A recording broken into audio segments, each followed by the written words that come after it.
예수로 나의 구주 삼고 성령과 피로써 거듭나니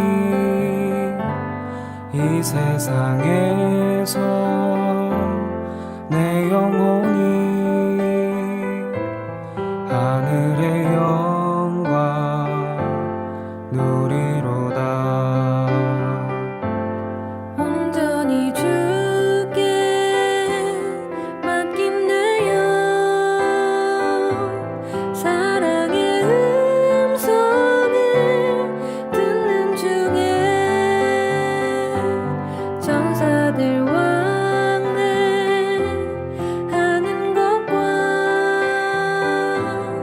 하늘의 영광 보리로다.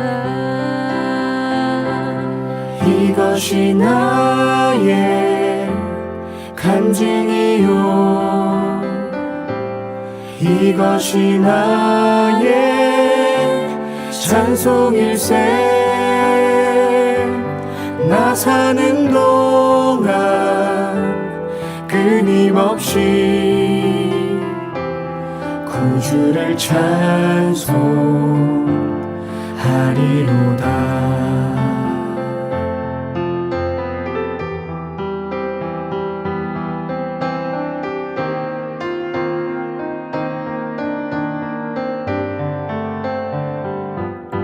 주 안의 기쁨 누림으로 마음의 풍랑이 잔잔하니 세상과 나는 간 곳 없고 구속한 주만 보이도다. 이것이 나의 간증이요 이것이 나의 찬송일세. 나 사는 동안 끊임없이 구주를 찬송하리로다.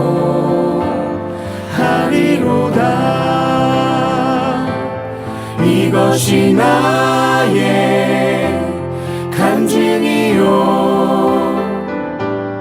이것이 나의 찬송일세. 나 사는 동안 끊임없이 구주를 찬송하리로다.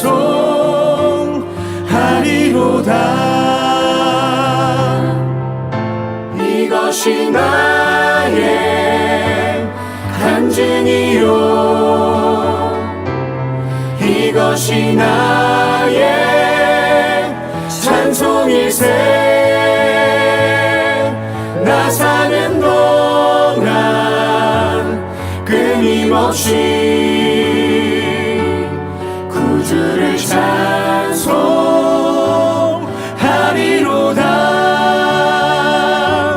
구주를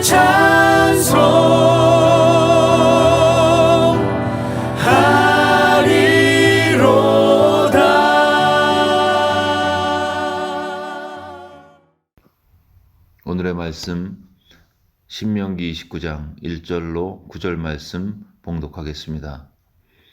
호렙에서 이스라엘 자손과 세우신 언약 외에 여호와께서 모세에게 명령하여 모압 땅에서 그들과 세우신 언약의 말씀은 이러하니라. 모세가 온 이스라엘을 소집하고 그들에게 이르되 여호와께서 애굽 땅에서 너희의 목전에 바로와 그의 모든 신하와 그의 온 땅에 행하신 모든 일을 너희가 보았나니 곧 그 큰 시험과 이적과 큰 기사를 내 눈으로 보았느니라. 그러나 깨닫는 마음과 보는 눈과 듣는 귀는 오늘 여호와께서 너희에게 주지 아니하셨느니라. 주께서 40년 동안 너희를 광야에서 인도하게 하셨거니와 너희 몸의 옷이 낡아지지 아니하였고 너희 발의 신이 헤어지지 아니하였으며 너희에게 떡도 먹지 못하며 포도주나 독주를 마시지 못하게 하셨음은 주는 너희 하나님 여호와이신 줄을 알게 하려 하심이니 너희가 이곳에 올 때에 헤스본 왕 시온과 바산 왕 옥이 우리와 싸우러 나왔으므로 우리가 그들을 치고 그 땅을 차지하여 르우벤과 갓과 므낫세 반지파에게 기업으로 주었나니 그런즉 너희는 이 언약의 말씀을 지켜 행하라. 그리하면 너희가 하는 모든 일에 형통하리라. 아멘. 오늘 본문은 모세의 네 번째 설교의 시작 부분입니다. 30장 20절까지 네 번째 설교가 쭉 기록되어 있는데요. 이 설교의 처음 부분은 이스라엘이 출애굽과 광야에서 체험한 기적을 언급하고 있습니다. 3절을 보시면 큰 시험과 이적과 큰 기사라고 표현되어 있죠. 그러면서 광야에서 있었던 초자연적인 의복과 신발의 내구성을 언급하고 마지막으로 전쟁에서 이김을 주신 하나님의 일하심과 역사를 이스라엘 백성들에게 상기하고 있습니다. 그러면서 이 모든 하나님의 기적과 일하심을 체험한 이스라엘이 마땅히 취해야 할 자세가 무엇인지 본문은 지적하고 있습니다. 즉 오감을 통해서 기적을 또 하나님의 일하심을 보고 듣고 만지고 체험하는 것보다 중요한 것은 그 기적과 하나님의 일하심에 대해서 깨닫는 마음과 보는 눈과 듣는 귀가 훨씬 더 중요하다는 것이죠. 기적의 한복판에서 기적이 주는 유익을 인조이하는 것보다 기적의 이면에 있는 의미를 살피고 바르게 반응하는 게 사는 길이다. 본문은 그것을 이야기하고 있습니다. 왜냐하면 기적과 하나님의 일하심은 말 그대로 기적이기 때문에 가만히 있으면 기적 자체에 끌려가기가 쉽습니다. 초점을 거기에 맞추는 거죠. 그러면은 위험하다는 것입니다. 기적을 보면서 깨달아라. 기적을 보면서 그 이면의 의미를 붙들어라. 그렇게 말씀하고 있습니다. 여러분, 기적은 표지판과 같습니다. 우리가 길을 가다가 표지판을 보면 이 길로 가면 부산 나오는구나 라고 생각하면서 표지판 앞에 머무르지 않고 표지판을 지나서 방향을 향해 가죠. 표지판 앞에서 표지판의 색깔이나 크기, 글씨체 이런 거 묵상하고 있지 않습니다. 여러분, 기적은 표지판과 같아서 기적 자체가 아닌 그 이면에 어떤 것을 가리키고 있습니다. 그리고 그것을 깨닫는 마음이 있어야 함을 본문은 강조하고 있죠. 기적을 체험해도 하나님의 일하심을 체험해도 깨닫지 못하면 멸망할 수 있기 때문에 그렇습니다. 이스라엘의 광야 1세대가 그랬습니다. 출애굽과 만나 메추라기의 기적을 광야에서 체험했지만 그 의미를 깨닫지 못했기 때문에 그들은 광야에서 거의 다 죽었습니다. 가룟 유다도 그랬습니다. 유다는 예수님의 기적을 직접 체험한 특권을 누렸습니다. 그는 문둥병이 고쳐지고 또한 중풍병이 낫는 그런 치유를 예수님 옆에서 직접 보았습니다. 오병이어의 기적을 체험했고요. 귀신이 축사되는 것을 체험했습니다. 근데 유다는 멸망했습니다. 우리가 하나님의 기적과 하나님의 일하심을 체험하는 거 중요합니다. 그러나 그보다 훨씬 더 중요한 것은 그 기적과 하나님의 일하심의 이면에 있는 어떤 것을 깨닫는 마음이 훨씬 더 중요하죠. 깨닫지 못하는 것은 멸망하는 짐승과 같다고 했습니다. 오늘 본문은 하나님의 일하심이 우리 삶에 느껴질 때, 내 삶이 기적이라고 느껴질 때, 하나님의 인도하심이 마음속에 그려질 때, 그것을 통해서 우리가 무엇을 깨달아야 하는지를 말씀하고 있습니다. 첫 번째는 우리가 이 하나님의 일하심을 목도할 때 깨달아야 되는 첫 번째 것은 하나님의 마음을 알아야 합니다. 하나님은 이스라엘을 택하셨을 때 심심해서 하신 게 아니고요. 하나님은 하나님의 거룩을 드러내는 일단의 무리가 필요했습니다. 하나님의 거룩을 represent 할 수 있는, 대표할 수 있는 하나님의 백성이 그분에게 필요하셨어요. 근데 이스라엘은 그런 거에 별로 관심이 없었습니다. 그들은 그저 출애굽의 기적에 환호했을 뿐이고 만나와 메추라기 주시면 그것을 먹고 배 두드리면서 만족했습니다. 그들은 그 기적을 행하신 하나님의 마음을 헤아리는 데 실패했고 결국 멸망했습니다. 기적을 생각해 보면 기적은 사실 정상 상태가 아닌 일이죠. 하나님은 가능하면 자연 법칙을 존중하시려는 것 같습니다. 그게 창조 질서이고 이 창조 질서를 만드신 후에 보기에 좋았다고 하셨기 때문에 가능한 창조 질서를 안 깨려고 하시는 거죠. 근데 기적은 그렇게 좋게 만드신, 선하게 만드신 자연 법칙을 깨는 게 기적입니다. 그만큼 하나님께서 기적을 행하실 때는 간절하고 급박한 그런 하나님의 의도, 하나님의 마음이 있음을 우리는 이해를 해야 합니다. 기적 자체가 아니라 기적 이면에 있는 하나님의 의도를 읽는 것에 실패하면 기적을 체험한 후에 멸망할 수 있습니다. 하나님의 일하심을 내 삶 속에 체험하면서 우리가 붙들어야 할 것은 이 놀라운 일을 미천한 나의 삶에 행하신 하나님의 의도, 하나님의 속마음이 무엇인가? 미국에 올 때 어려웠던 나를 오늘날 이 자리에 세우신 거 기적인데 이 기적을 행하신 하나님의 의도와 마음은 무엇인지, 물질에 있어 하나님의 공급을 체험한, 기적적인 공급을 체험한 나를 향하신 하나님의 의도와 마음이 무엇인지.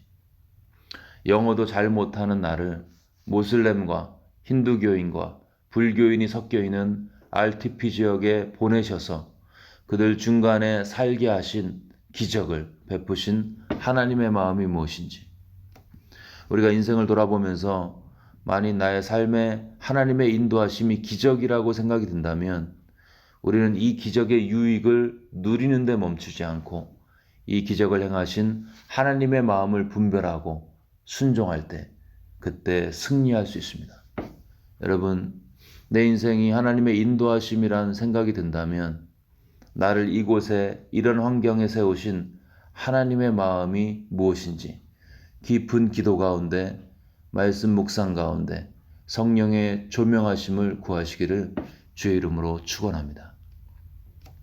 두 번째, 우리가 기적과 하나님의 인도하심을 체험하면서 깨달아야 할 것은 나의 어떠함입니다. 기적은 외적인 것이죠. 우리 몸 밖의 일입니다. 그런데 몸 밖의 기적과 인도하심을 체험하면서 우리가 깨달아야 할 것은 몸 안에, 내 안에 있는 추함과 악함을 깨달아야 합니다. 사도행전 8장에 보시면 마술사 시몬은 빌립을 따라다니면서 빌립이 행하는 표적과 큰 능력을 보고 놀랐습니다.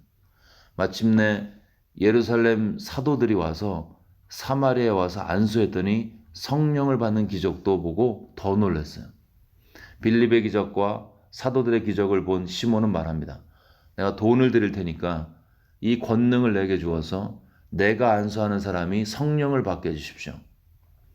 그는 기적을 보았지만 사모도 했지만 은과 함께 망하는 저주를 받았습니다. 왜요? 기적 앞에 자신을 보지 못하고 기적 자체가 주는 능력과 영향력과 사람들의 인정을 구했기 때문이었습니다. 베드로는 달랐어요. 153마리의 물고기를 잡는 기적 앞에 그는 이렇게 반응했습니다. 시몬 베드로가 이를 보고 예수의 무릎 아래에 엎드려 이르되 주여 나를 떠나소서 나는 죄인으로소이다. 베드로는 잡은 물고기에 관심이 없었습니다. 이거 어디에다 팔면 얼마 벌 수 있나? 이런 거 눈에 들어오지 않았습니다. 그는 하나님의 일하심과 기적을 눈앞에서 목도하고 그 기적 자체가 아닌 자신의 어떠함을 자각했습니다. 자신의 죄성을 보게 된 것이고 거룩하신 하나님의 기적 앞에 소름이 끼쳐서 이러한 초능력의 하나님은 나 같은 죄인의 악함도 다 알고 계실 거야. 그 자기 자신의 어떠함에 대한 자각 가운데 하나님 앞에 무릎 꿇고 회개하며 나갔고요. 결국 베드로는 더 큰 기적을 목도하면서 하나님 앞에 쓰임받을 수 있었습니다. 여러분, 기적 앞에 기적이 주는 유익에 초점을 맞춘 시몬은 그 유익인 은과 함께 망했습니다. 그런데 기적 앞에 자신의 없다함을 보고 회개한 베드로는 더 정결해져서 더 많은 기적으로 주님 앞에 지속적으로 쓰임받고 승리했습니다. 우리는 우리의 사역 속에서 우리의 삶에서 기적 또는 꼭 기적은 아니더라도 하나님의 일하심을 우리가 목도합니다. 그럴 때 기적 자체, 간증 자체의 마음을 두거나 기적이 주는 만나와 메추라기의 즐거움에 취할 것인가, 아니면 그 자연 법칙을 깨트리시면서까지 역사하신 하나님의 속마음, 그분의 기대, 나는 기적을 체험할 만해, 그런 마음이 아닌 기적 속에서 내 내면의 악함을 깨닫고 나 같은 형편없는 죄인이 이처럼 역사하신 하나님께 너무나 감사하고 고마운 마음으로 그 깊은 은혜의식 가운데 하나님을 위해 일어설 것인가.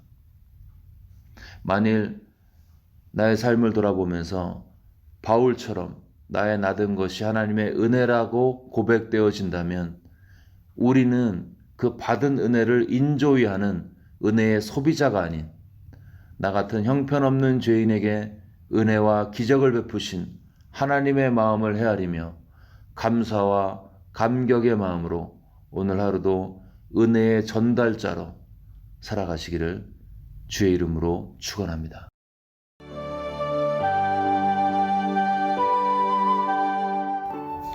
시간 들은 말씀 붙들고 같이 기도하겠습니다.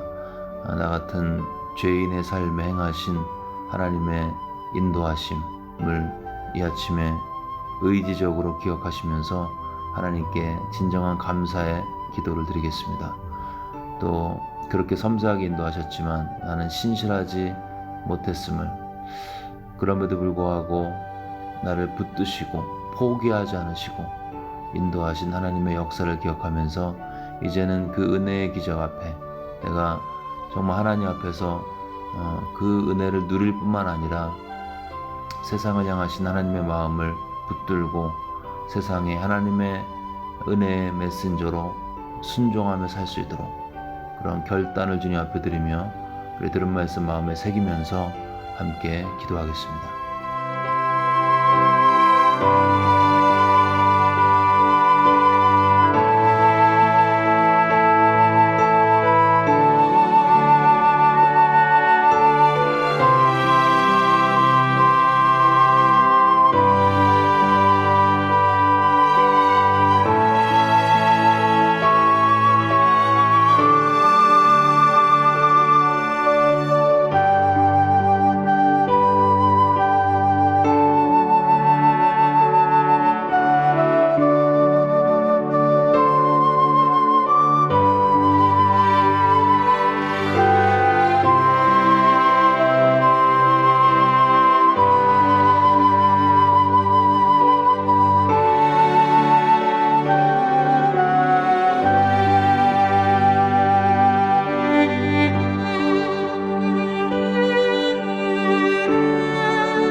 코로나 사태 진정을 위해서 기도하실 때 환자들을 위해서 기도하겠습니다.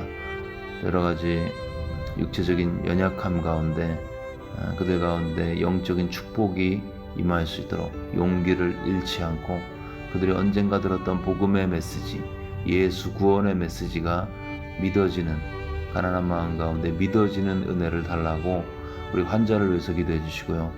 옆에서 돌보고 있는 가족들과 의료진을 기억하면서 지치지 않고 영육간의 강건함으로 신실하게 귀한 사명과 사역 감당할 수 있도록 기도해 주시고, 백신과 치료약들이 개발 중에 있습니다.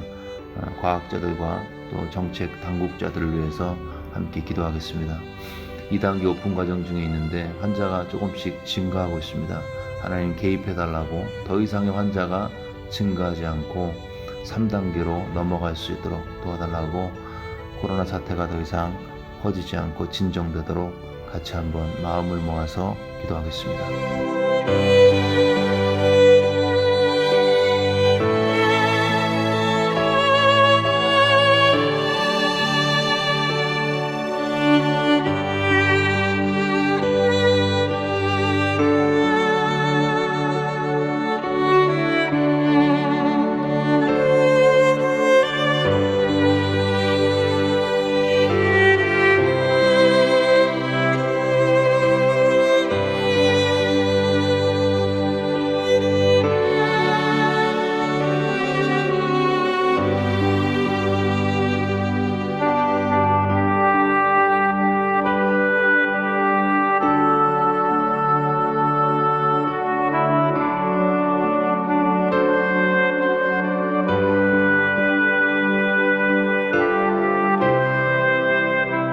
마지막으로 교회와 사회를 위해서 기도하실 때 현장 예배가 진행 중에 있습니다. 참석하는 성도들의 안전을 위해서, 그리고 예배 가운데 성령의 은혜가 넘칠 수 있도록, 또 가정에서 드리는 온라인 예배 가운데 동일한 은혜가 넘칠 수 있도록 위해서 기도해 주시고요. 지금 조지 플로이드의 죽음 때문에 사회적 갈등이 극에 달하고 있습니다. 용서와 정의와 사랑과 비폭력의 원칙 하에 속히 이 갈등이 해결되도록 우리 교회와 사회를 위해서, 특별히 교회가 이 어려운 시기에 화해의 메신저로 쓰임받을 수 있도록 도와달라고 교회와 리더들을 위해서 같이 한번 기도하겠습니다.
이 시간 주기도문 하심으로써 기도회를 마치겠습니다. 하늘에 계신 우리 아버지여, 이름이 거룩히 여김을 받으시오며 나라가 임하옵시며 뜻이 하늘에서 이루어진 것 같이 땅에서도 이루어지이다. 오늘날 우리에게 일용할 양식을 주시옵고 우리가 우리에게 죄 지은 자를 사하여 준 것 같이 우리의 죄를 사하여 주시옵고 우리를 시험에 들게 하지 마시옵고 다만 악에서 구하시옵소서. 나라와 권세와 영광이 아버지께 영원히 싸움나이다. 아멘.